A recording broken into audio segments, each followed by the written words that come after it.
우리 기독교 역사에 있어서 가장 치명적인 사탄의 역사가 있었다면 바로 진화론일 것입니다. 성경은 하나님께서 세상을 창조하셨다고 말씀하고 있는데 진화론은 세상이 우연히 만들어졌을 뿐이라고 합니다. 성경은 하나님께서 절대적인 뜻을 가지시고 세상을 창조하셨을 뿐만 아니라 세상 끝날까지 섭리하신다고 말씀하시는데 진화론은 그 세상이 그저 흘러갈 뿐이고 인간들도 어쩌다 태어나 살고 있을 뿐이며 살다가 죽으면 그것으로 소멸되고 만다고 말을 합니다. 성경은 하나님께서 우리 인간의 모든 삶을 주관하시며 악인들에게는 형벌을 그리고 의인들에게는 은혜를 베푸시고 세상 끝날에는 우리의 모든 행위를 따라 심판하실 것이라고 말씀을 합니다. 그러나 진화론은 세상에 하나님의 심판과 지옥과 같은 것들은 존재하지 않는다고 부정합니다. 현대사회로 갈수록 진화론은 과학이라고 하는 학문의 뒷받침을 받아서 인간 사회의 대부분에 영향을 미치며 인간의 사고방식과 삶의 방식을 형성하는 밑바탕이 되어가고 있습니다. 그러나 우리 인간이 근본적으로 그 마음에 하나님 두기를 싫어하였던 그런 우리 인간들은 굳이 진화론이 아니라도 처음부터 각 시대와 시대의 문화와 사상의 옷을 입고 언제나 하나님을 대적하고 부정하여 왔습니다. 구약시대에는 갖가지 우상들을 통하여 인간의 탐욕을 부채질하며 끝없이 하나님의 사람들을 미혹하여 진리를 떠나게 하였습니다. 저희가 새벽에 역대기서를 읽고 있습니다마는 하나님을 섬김에 대한 하나님의 은혜가 분명하게 나타나고 또 하나님을 떠난 이들이 얼마나 비참하게 되고 그들이 얼마나 형편없는 삶을 살게 되는지 하나님의 심판이 어떠한지 선명하게 나옴에도 불구하고 이스라엘 왕들과 백성들은 우상 숭배의 늪에 빠져들고는 했습니다. 동양에서는 불교와 도교와 같은 하나님이 없는 사상과 종교를 통해 하나님을 부정하였습니다. 이처럼 하나님을 부정하고자 했던 사람들의 근본은 시대를 초월하고 지역을 불문하고 언제나 변한 적이 없었습니다. 베드로 사도가 복음을 전하던 시대에 주께서 강림하신다는 약속이 어디 있느냐라고 조롱하는 사람들이 있었습니다. 그들은 논리와 이치를 따라서 따집니다. 우리 조상들이 수천 년을 살아왔지만 여전히 세상은 그대로 존재하여 왔다. 세상이 멸망한다는 말을 어떻게 믿는단 말이냐라고 말입니다. 이와 같이 주님의 재림과 심판에 대한 부정은 과거 시대보다 우리 시대가 훨씬 더 강하게 주장되어진다고 할 수 있습니다. 시간적으로도 주님이 승천하여 가신 지 얼마 되지 않는 시점이 사도 베드로가 활동하던 시기였다면 지금은 주님이 하늘로 가신 지 약 2000년의 세월이 흘러갔습니다. 그러므로 심지어 그리스도인들조차 교리적으로는 주님의 재림과 심판을 믿는다고 말을 하지만 실제적으로 자신들의 신앙과 삶을 형성하는 중요한 말씀으로 주님의 재림과 심판을 받아들이지 않는 상황이라고 말을 해도 과언이 아닐 것입니다. 우리는 여기서 중대한 기로에 서 있습니다. 분명 성경은 확고하게 주님의 재림과 심판을 말씀을 합니다. 반대로 우리 눈에 보이는 현상들은 주님의 재림을 의심하게 합니다. 성경은 우리에게 주님이 재림하시고 심판하신다고 말씀하고 우리 눈에 보이는 세상은 여전히 수천 년 전부터 변함없이 그대로 존재하여 오고 있으니 그러면 우리는 어떻게 해야 하는 것일까요? 결론적으로 말씀드리자면 이것은 믿음의 문제이자 성경의 말씀을 받아들이느냐 받지 않느냐의 문제인 것을 아셔야만 합니다. 세상이 수천 년 동안 계속 흘러내려왔으니, 변함없이 존재하여 왔으니 종말이 있을 것이냐 없을 것이냐를 따지는 것보다, 그것이 이치적으로 합당하냐 합당하지 않느냐를 말하는 것보다 성경을 믿느냐 믿지 않느냐, 믿음의 문제라고 하는 말인 것입니다. 성경은 세상의 역사가 시작이 있으며 종말이 있다는 것을 말씀을 합니다. 그리고 마지막 심판이 있으며 새 하늘과 새 땅이 열릴 것이라고도 말씀을 합니다. 말하자면 세상은 시작부터 마지막 종말까지 직선으로 쭉 이어진 역사이며 마침이 있다는 것이지요. 이것을 역사를 바라보는 관점에서 직선사관이라고 말을 합니다. 시작이 있고 창조가 있고 마침이 있습니다. 시작부터 마침까지 직선으로 연결되어 흘러가고, 그리고 마지막 종말이 있다고 하는 것입니다. 그런데 육신의 생각으로는 이러한 성경의 말씀을 받아들이는 것이 매우 어렵습니다. 사람들은 하나님이 창조하셨다는 사실도, 그리고 하나님이 주관하고 계시다는 것도, 심판과 형벌에 대한 것도 믿고 싶지도 않고 받아들여지지도 않습니다. 납득이 되지 않는다는 말입니다. 베드로도 그런 사실을 잘 알고 있습니다. 사람들이 이치적으로 논리적으로 이 세상을 바라볼 때 주님의 재림과 심판을 믿는다는 것이 어렵다는 사실을 알고 있습니다. 그래서 신자들에게 이성적이고 합리적으로 믿을 만한 논리를 제공하려고 하지 않습니다. 그는 오직 하나님의 말씀을 받아들이기를 권고할 뿐입니다. 사랑하는 자들아, 내가 이제 이 둘째 편지를 너희에게 쓰노니 이 두 편지로 너희의 진실한 마음을 일깨워 생각나게 하여 곧 거룩한 선지자들이 애언한 말씀과 주되신 구주께서 너희의 사도들로 말미암아 명하신 것을 기억하게 하려 하노라고 말씀하지요. 너희의 마음을 일깨워 생각나게 하여 선지자들이 애언한 말씀과 사도들로 말미암아 명하신 것을 기억나게 하려 함이라. 기억나게 하려 합니다. 하나님의 말씀을 너희에게 생각하고 그것을 너희가 기억하게 하려고 내가 이 편지를 쓰고 있다라고 말씀을 하고 있는 것입니다. 사실 진화론이든 성경이든 우리가 확인하고 믿는 것은 어려운 일입니다. 예를 들어서 하나님이 천지를 창조하셨다고 성경은 가르칩니다. 그러나 인간의 이성과 지식으로 이와 같이 어마어마한 우주와 세상이 오직 하나님의 말씀으로 창조되었음을 어떻게 확인할 수가 있겠습니까? 이것은 기적적인 일입니다. 초자연적인 일입니다. 오직 하나님만이 하실 수 있고 하나님만이 하신 일인 것입니다. 그래서 사람들은 하나님의 창조를 믿지 않습니다. 초자연적인 일이니까 자신들의 이성으로, 자신들의 논리로 이해할 수 없고 확인할 수 없기 때문에 믿어지지 않는 것입니다.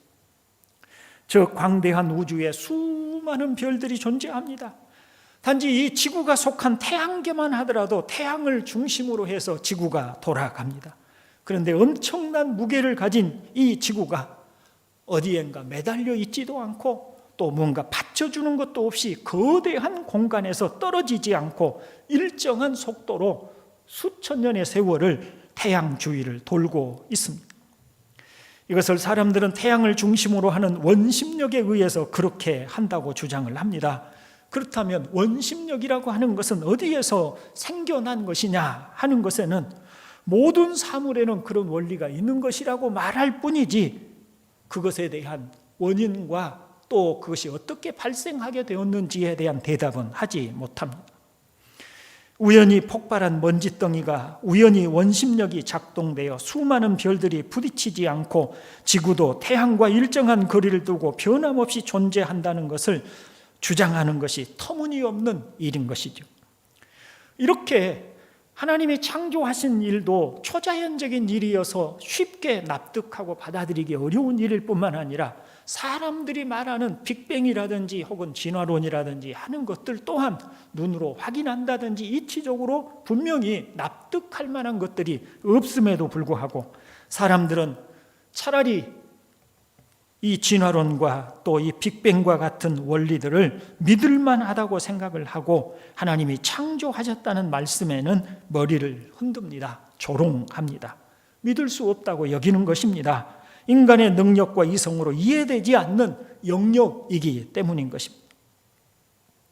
그럼에도 성경은 육신으로는 조롱당할 것과 같은 일들의 믿음을 요구합니다. 성경은 노아의 홍수와 소돔과 고모라에 내려진 심판과 같은 육신의 생각으로는 믿기 힘든 사실들을 이야기하면서 이것이 하나님이 하신 일이라고 주장을 합니다. 성경은 홍해가 갈라지고 요단강 물이 하나님의 권능으로 막아져서 물이 흘러내리지 않았고 그리고 물 가운데로 이스라엘 백성들이 건넜다는 사실을 말합니다. 여리고성을 하나님의 말씀을 따라 그저 돌기만 하였는데 견고하였던 성벽이 무너져 내렸다고 합니다. 여호수아가 태양과 달이 멈추라고 외쳤을 때에 정말로 태양과 달이 멈추었다고 말씀을 하고 그것이 진리라고 말씀을 합니다.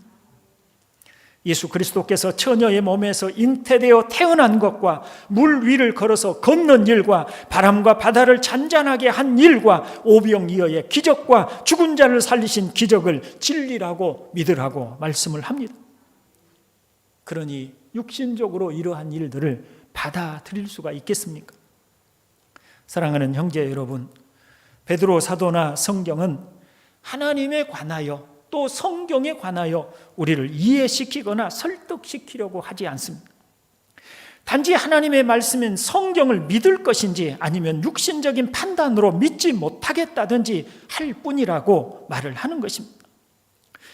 어차피 앞에서도 말씀드린 바와 같이 우주와 만물이 진화되었다라고 하는 사실도 확인할 수 있는 것은 없습니다. 하나님이 창조하셨다는 사실도 눈으로 확인할 수 없습니다. 또한 이 세상에는 사람의 이성과 이치로 이해할 수 없는 일들이 부지기수로 많습니다. 성경의 말씀들도 마찬가지입니다. 그렇게 보면 서로가 주장하는 바는 믿음의 문제인 것을 알 수가 있습니다. 서로가 주장하는 것은 믿음의 문제인 것입니다. 하나님이 없다고 하는 사람들은 진화론이 믿을만하다고 생각하는 것이고 하나님이 있다고 하나님 성경이 진리라고 믿는 사람들은 성경의 모든 말씀들을 진리로 받아들이는 것입니다. 모든 인간이 죄로 말미암아 그 마음에 하나님 두기를 싫어하였고 하나님께서도 그 상실한 마음을 그대로 두셨습니다. 그러므로 모든 인간은 하나님의 말씀에 믿음을 두려고 하지 않습니다. 단지 성령으로 거듭난 사람만이 하나님의 말씀을 진리로 믿고 받아들입니다. 왜냐하면 성령으로 거듭난 사람만이 영적인 죽음에서 살아났기 때문입니다. 영적인 생명으로 말미암아 영의 눈이 열렸기 때문에 하나님의 하시는 모든 말씀이 진리인 것을 알게 됩니다. 영적인 귀가 열렸기에 하나님의 말씀이 진리임을 듣고 믿게 됩니다. 지각할 수 있고 판단할 수 있고 분별할 수 있는 참된 이성이 거듭날 때 성령으로 말미암아 영적으로 이 참된 이성이 열렸기 때문에 성경에 자신의 믿음의 근거를 두고 살고자 하는 것입니다. 같은 과학자라도 어떤 사람은 하나님의 창조를 믿고 어떤 사람은 하나님의 창조를 믿지 않는 것입니다. 동일하게 철학을 공부하는 학자라도 서로 다른 이유가 바로 그가 믿는 믿음에 따라서 달라지는 것이기 때문입니다. 다시 강조하여 말씀드립니다. 우리는 성경이 살아계신 하나님의 말씀이며 진리임을 믿는 믿음에 근거하여 주님의 재림이 있다고 믿고 최후의 심판이 있다는 것을 믿습니다. 주님의 재림을 믿습니까? 성경을 진리로 믿기 때문입니다. 주님이 세상을 심판하신다는 사실을 받아들이기 어렵습니까? 성경을 진리로 믿지 않기 때문인 줄을 아시기를 바랍니다. 그럼에도 불구하고 본문에는 주님의 재림과 심판을 믿어야 할 이유를 몇 가지로 제시를 하고 있는 것들을 보게 됩니다. 먼저 성경은 말세의 주님의 강림하심을 조롱하는 자들이 있을 것을 말씀하심으로 우리의 믿음의 오름을 증거하여 줍니다. 3절에 먼저 이것을 알지니 말세에 조롱하는 자들이 와서 자기의 정욕을 따라 행하며 조롱하여 라고 말씀하고 있죠. 베드로의 말을 따르면 말세가 될수록 주님의 강림하신다는 약속이 어디 있느냐라고 조롱하는 사람들이 있을 것이라고 말을 합니다. 그러니 사람들이 주님의 재림이 어디 있으며 심판이 어디 있느냐, 사람은 죽으면 그것으로 끝날 뿐 사후의 세계는 없다고 조롱할 때 성경은 그런 조롱하는 사람들이 있다고 하여 오히려 성경의 말씀이 사실임을 입증해 주고 있는 것입니다. 이렇게 말하는 사람들이 있습니다. 만일 하나님이 살아계시고 그분이 세상의 주인이시며 복음을 통해 구원하시기를 기뻐하셨다면 지금쯤 복음으로 온 세상 사람들이 믿었어야 하지 않겠습니까? 그런데 수천 년을 살아오는 동안에 진짜 믿는 사람은 얼마 되지 않고 오히려 여전히 믿지 않는 사람들이 대다수이니 성경이 하나님의 말씀이라는 것을 어떻게 믿을 수 있겠습니까? 라고 말을 하는 사람들이 있습니다. 그런데 오히려 주님은 인자가 올 때에 세상에서 믿음을 복겠느냐라고 하셔서 세상에 믿음을 가진 사람들이 많지 않음이 오히려 진리라고 입증하여 주시는 것입니다. 그뿐만 아니라 생명으로 인도하는 문은 좁고 길이 협착하여 찾는 자가 적음이라고 말씀하셔서 찾고 구하는 사람이 많지 않음이 주님의 말씀이 사실임을 입증하여 주는 바가 된다고도 하신 것입니다. 그러므로 현대 사회가 하나님의 말씀을 거절하고 주님의 재림과 심판을 믿지 않으려 함이 오히려 성경이 진리임을 확증하여 준다는 사실을 믿으시기를 주의 이름으로 축원을 드립니다. 자, 우리는 그런 예시를 노아의 홍수를 통해서 볼 수 있습니다. 하나님께서 노아를 통해서 죄악으로 가득 찬 세상을 심판하실 것을 말씀해 주셨습니다. 그러므로 노아에게 방주를 만들어서 그와 가족들을 구원하라고 하신 것이죠. 노아는 하나님의 말씀을 순종하여 방주를 만드는 일을 시작했습니다. 노아가 방주를 만드는 120년의 세월을 생각해 보십시오. 자, 어떤 사람이 자기들 중에 우리 동네 사람 중에 노아라고 하는 사람이 하나님이 이 세상을 심판하시니 방주를 만들어서 홍수로 심판하시는 이 심판에서 구원을 받아야 한다고 방주를 만듭니다. 그러면 노아가 방주를 만드는 그 사실 자체가 사람들에게 메시지가 되는 것이죠. 사람들에게 하나님이 세상을 심판하신다는 사실이 알려지고 퍼질 수밖에 없는 것이죠. 하나님께서 물로서 세상을 심판하신다는 사실 또한 알려지고 퍼져나갈 것입니다. 그 세월이 무려 120년입니다. 그런데 사람들은 노아의 말을 농담으로 받아들였습니다. 왜 그랬을까요? 당시의 사람들로서는 하나님께서 세상을 홍수로 심판하신다는 사실이 그들의 논리로나 이치적으로나 도무지 받아들일 수가 없었을 것입니다. 그런데 하나님께서는 물로서 세상을 심판을 하셨고 세상은 물로 멸망을 하였습니다. 그런 예는 구약 성경에서 너무나 자주 등장하는 내용들입니다. 하나님께서 아모스 선지자를 통해서 아수르를 들어 북이스라엘을 심판하신다고 말씀을 하셨을 때 이스라엘 사람들은 비웃고 조롱했습니다. 왜냐하면 원래 아모스는 남유다 사람인데 북이스라엘에 와서 뽕나무를 재배하는 일을 했던 사람이에요. 그가 북이스라엘에 와서 살 수밖에 없었던 이유는 유다는 가난하고 어려웠는데 북이스라엘은 가장 그 당시 여로보암 2세라고 하는 왕이 통치하던 시대인데 가장 경제적으로 풍요롭고 가장 그 지역적으로 부강한 나라였습니다. 여로보암 2세가 통치하던 시대는 그 근동 지역에서 가장 강력한 힘을 가진 나라가 바로 북이스라엘이었어요. 그런데 나라가 융성하고 국방이 튼튼하고 주변의 나라들이 조공을 바치고 여로보암 2세에 와서 엎드려서 절을 하고 있는 그런 상황에서 아모스가 남유다 가난한 나라에서 온 이 아모스 선지자가 하나님의 말씀이라고 하면서 북이스라엘이 곧 멸망할 것이라고 말을 하니 누가 그 말을 받아들이겠어요? 누가 그 말을 신임하겠어요? 그런데 그로부터 불과 얼마 되지 않아서 주전 722년에 북이스라엘은 완전히 멸망을 하였습니다. 형제 여러분, 성경은 실제적인 역사적 사건들을 기록하고 있습니다. 노아의 홍수가 그러하고 소돔과 고모라에 대한 심판도 그러하며 애굽에서의 구원도 실제적인 역사 가운데 일어난 일들입니다. 하지만 노아 홍수 때와 같이 하나님께서 어떤 말씀을 하셨을 때에 당시 사람들의 판단으로는 납득할 수 없고 받아들이기 어려운 일들을 말씀하신 바가 참 많이 있습니다. 하나님이 광야에서 양을 치던 모세를 향하여서 내가 이스라엘을 애굽에서 나가게 하겠다, 네가 그들을 인도해라 고 말씀을 하셨을 때 모세에게는 이 말이 납득할 수 없는 일이었을 것입니다. 당시 근동에서 가장 강력한 나라이며 강력한 군사력을 가진 나라가 애굽이었습니다. 그런 애굽을 하나님이 치시고 그런 애굽으로부터 이스라엘 백성들을 건지시겠다고 하셨을 때에 이성적으로는 납득할 수 없는 말씀이었을 것입니다. 그런데 아시는 바와 같이 하나님은 당신의 말씀대로 행하셨습니다. 그 하나님께서 이제 말세가 되면 과거처럼 조롱하는 자들이 나타나 주님의 재림하심을 비웃으며 믿지 않을 것이라고 말씀을 하셨습니다.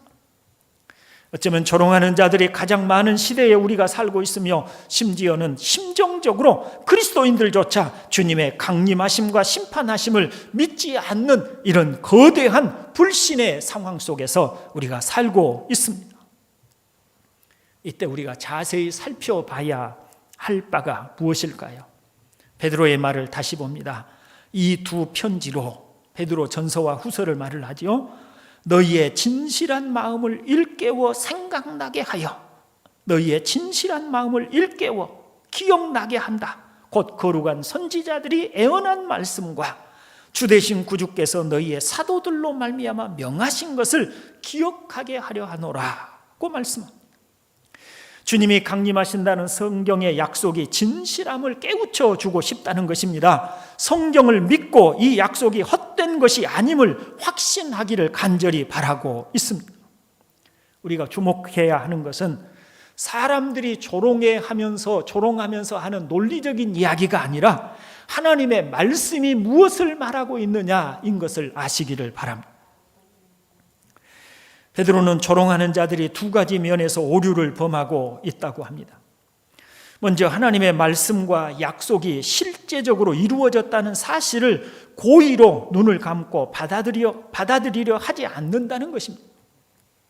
본문 5절에 그들이 일부러 잊으려 함이로다고 말씀을 하고 있지요. 노아 홍수 당시에 사람들은 도대체 얼마만큼의 물이 있어야 온 세상에 물에 잠길 정도가 되겠느냐라고 하면서 그 많은 물이 어디서 나서 홍수로 세상이 멸망하겠느냐고 합리적으로 홍수 심판을 비난을 했을 것입니다. 도대체 얼마나 많은 물이 있어야 온 세상이 물에 잠길 수가 있단 말이냐? 우리가 생각해도 상식적으로 그 말이 충분히 그럴 만한 말이잖아요. 그런데 하나님이 세상을 창조하실 때에 온 세상이 물로 뒤덮여 있었고 그 물들을 한 곳으로 모아서 바다를 이루고 묻히 드러나게 하여 주셨던 것입니다. 말하자면 원래 세상이 처음에 창조될 때도 물로 뒤덮인 세상이었다라고 하는 것이죠. 말하자면 하나님께서 이미 이 세상에 충분히 사람들이 멸망당할 만한 물이 이 세상에 창조 때부터 있었다라고 하는 거예요. 그런데 사람들은 그런 사실들은 일부러 생각하지 않고 잊고 그런 사실들은 기억하려고 하지 않고 그저 자신들의 논리로만 이 세상에 물이 얼마나 많이 있어야 세상이 물로 멸망을 하겠느냐라고 조롱을 한다는 것입니다. 지구상에 어디를 가든지 공통적으로 대홍수의 흔적들이 남아있고 지구촌 어디를 가든지 공통적으로 홍수에 관한 전설이나 설화들이 남아 있습니다. 이러한 재반의 사실들은 노아의 홍수가 실제로 일어났던 일임을 말해 주는 것입니다. 그럼에도 사람들은 일부러 그러한 역사적인 실제를 생각하지 않으려고 합니다. 다음으로 하나님의 능력을 일부러 잊으려 한다는 것입니다. 베드로는 천지를 창조하신 하나님의 능력을 말하면서 그와 같은 하나님의 능력이라면 세상을 심판하신다는 말씀이 충분히 이루어질 수 있다는 사실을 사람들이 일부러 잊으려고 한다고 말을 합니다. 5절을 봅니다. 이는 하늘이 옛적부터 있는 것과 땅이 물에서 나와 물로 성립된 것도 하나님의 말씀으로 된 것을 그들이 일부러 잊으려 함이로다 라고 말씀을 하죠. 하나님의 말씀으로 물에 쌓인 세상을 사람이 살 수 있는 땅으로 조성하셨다는 것입니다. 더 나아가서 7절에서 이제 하늘과 땅은 그 동일한 말씀으로 불사르기 위하여 보호하신 바 되어 경건하지 아니한 사람들의 심판과 멸망의 날까지 보존하여 두신 것이니라고 말씀을 합니다. 세상을 창조하신 하나님의 말씀의 능력이 동일하게 심판하시는 능력이라고 말씀하고 있는 것이죠. 저는 하나님이 세상을 창조하신 능력과 또 우리 사람을 하나님이 창조하셨잖아요. 그런데 우리 인체가 얼마나 오묘하고 절묘하게 구성이 되어져 있는지, 또는 자연의 순환과 법칙들이 얼마나 치밀하고 정교한지와 같은 것들을 통해서 하나님의 능력을 입증하려고 하지 않겠습니다. 대신에 예수님의 부활에 대하여 말씀을 드리고 싶습니다. 만일 예수님의 부활을 직접 목격하지 못했다면 사도들은 복음을 전하지 못했을 것입니다. 사실 사도들의 면면을 보면 기독교라고 하는 종교를 그들이 만들 정도의 사람들은 되지 못했습니다. 그들은 바다에서 고기를 잡고 생계를 유지하던 어부들이었고요, 세관에 앉아서 백성들의 세금을 거두었던 세리에 불과했던 사람들입니다. 그들이 어떤 대단한 이런 엄청난 종교를 만들고 사람들이 잊지도 않는 신앙을 만들어낼 만한 그런 능력과 면면을 가진 사람들이 아니었다라고 하는 것이죠. 또 당시 사도들이 예수님의 부활을 복음의 핵심적인 사실로 전했었는데, 만일 예수님이 부활하지 않으셨는데 사도들이 예수님의 부활을 복음의 핵심적인 사실로 전했다면 이것은 황당한 방법입니다. 누가 죽은 사람이 살아났다는 것을 믿겠어요? 누가 죽은 자가 사흘 만에 완전히 죽어서 무덤에 묻혔는데 살아났다는 사실을 누가 확신할 수 있겠냔 말이에요. 그런데 믿을 수 없는 이 이야기를 복음의 핵심 증거로 내세우고 있었던 것이에요. 이것은 사도들이 기독교라고 하는 신앙을 그들이 조성할 수 없는 것과 같이 그들은 가장 미련한 방법으로 그들의 신앙을 전파하려고 했던 것입니다. 일찍이 죽은 사람이 살아난다는 것은 이성적으로나 합리적으로 믿을 수 있는 일이 아닌 것입니다. 아무리 사도들이 많이 배우지 못한 사람들이라도 그들이 뭔가를 만들려고 했다면 사람들이 믿고 받아들일 만한 합리적인 근거를 가지고 하지 않았을까요?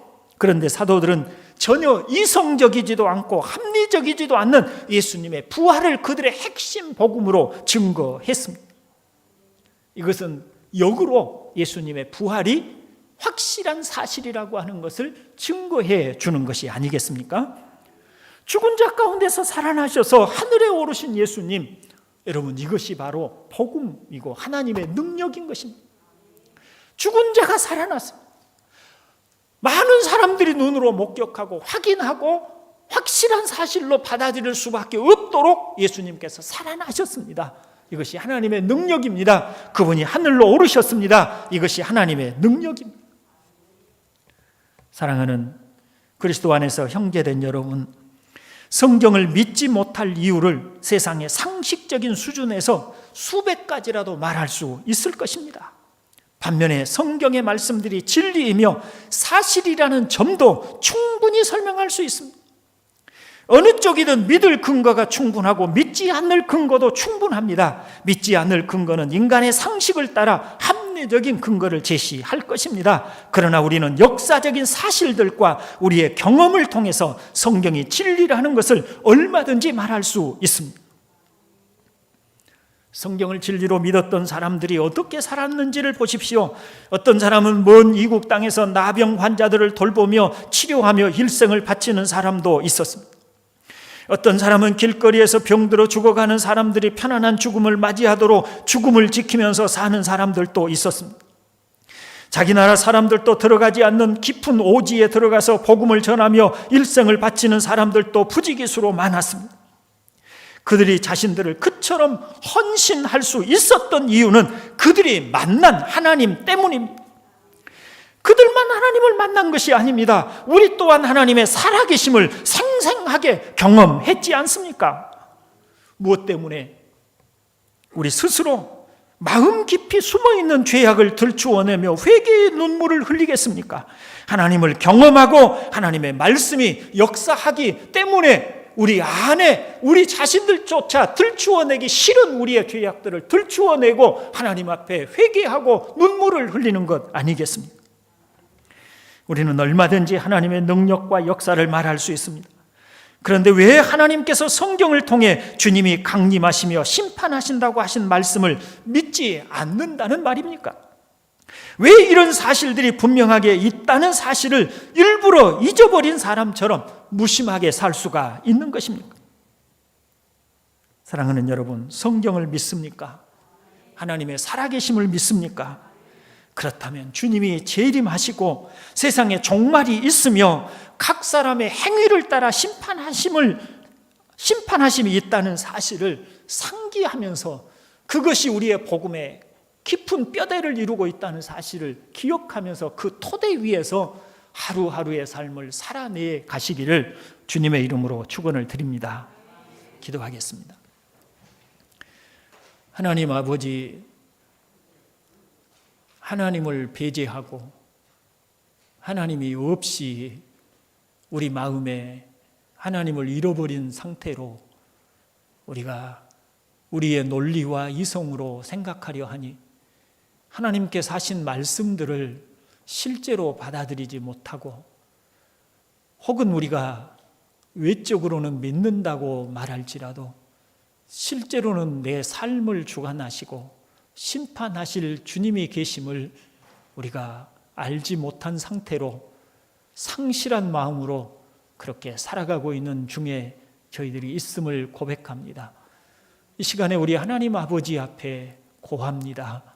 우리를 진실로 성령으로 거듭나게 하여 주셔서 참된 이성이 우리 안에 있게 하여 주시고 하나님이 우리 마음에 계셔서 우리가 하나님의 말씀과 하나님이 하신 성경이 진리임을 믿는 가운데 하나님께서 우리를 구원하여 주심과 세상을 심판하신다는 사실을 확신하게 하여 주시기를 원합니다. 아버지 하나님, 이 믿음에 근거해서 우리가 살게 하여 주시옵소서. 우리 주님의 십자가의 죽으심이 우리 죄를 대신하여 죽으심이며 주님이 죽은 자 가운데서 부활하심이 사실이며 또한 아버지 하나님 심판하려 다시 오신다는 사실 또한 진정한 진리인 것을 저희들이 알게 하시고 이 진리의 토대 위에서 우리가 하루하루를 살게 하시고 우리 인생의 길을 걸어갈 수 있도록 은혜를 베풀어 주시기를 원합니다. 사랑하는 아버지께서 우리 동산교회 교우들에게 정말 아버지 하나님, 하나님의 말씀을 확고하게 믿는 믿음 가운데 살도록 은혜 주시기를 바라고 소망하오며 구주 예수님의 이름으로 기도드리옵나이다. 아멘. 광고 말씀을 드리려고 합니다.